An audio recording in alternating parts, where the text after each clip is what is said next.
तुर्की को सबक सिखाने का वक्त अब आ चुका है और इसके लिए भारत ने अपनी कमर भी कस ली है। दरअसल पाकिस्तान और उसके आका तुर्की के नापाक गठजोड़ को टक्कर देने के लिए भारत ने एक बड़े काम को अंजाम दे दिया है। भारत ने तुर्की के धुर विरोधी यूरोपीय देश ग्रीस के साथ भूमध्य सागर में जोरदार नौसैनिक अभ्यास किया है।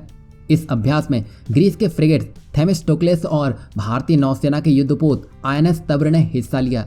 यह युद्धाभ्यास भूमध्य सागर में क्रेट इलाके के दक्षिण पश्चिम में हुआ और इसी के साथ खबर यह भी है कि भारतीय युद्धपोत का मिस्र की नौसेना के साथ भी युद्धाभ्यास का प्लान है। इसके लिए आईएनएस तब्र मिस्र के सिकंदरिया बंदरगाह पर पहुंच गया है। बताया जा रहा है कि ग्रीस के युद्धपोत के साथ भारतीय नौसैनिक जंगी जहाज ने 30 जून को युद्धाभ्यास किया था और यहाँ पर इस युद्धाभ्यास का अहम मकसद ग्रीस की सेना का दुनिया के अन्य देशों की नौसेना के साथ प्रशिक्षण बढ़ाना है। यहाँ हम आपको बता दें कि ग्रीस के समुद्री क्षेत्र में रिसर्च के नाम पर तुर्की ग्रीस की संप्रभुता और अखंडता को चुनौती देता हुआ दिखाई देता है और तुर्की किस प्रकार ग्रीस के साथ गुंडई कर रहा है ये किसी से छुपा नहीं है।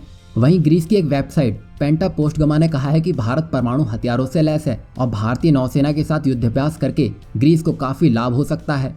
विशेषज्ञों का कहना है कि तुर्की और पाकिस्तान के बीच बढ़ते रक्षा सहयोग और दोस्ती से निपटने के लिए भारत और ग्रीस अब साथ आ गए हैं, क्योंकि यहाँ ग्रीस भी तुर्की के आक्रामक व्यवहार से परेशान है। और यहाँ हम आपको बता दें कि इससे पहले भारत के विदेश मंत्री एस जयशंकर पिछले दिनों ग्रीस की यात्रा पर पहुंचे थे और ग्रीस के प्रधानमंत्री किरियाकोस से मुलाकात की थी। इस मुलाकात के दौरान दोनों पक्षों ने आतंकवाद समेत कई मुद्दों पर चर्चा की, जिससे तुर्की, चीन और पाकिस्तान के लिए कड़े संदेश के तौर पर देखा जा रहा है। सच कहें तो तुर्की ने ग्रीस को नहीं घेरा है, अपितु भारत ने ग्रीस के साथ मिलकर तुर्की को चारों तरफ से घेरना शुरू भी कर दिया है।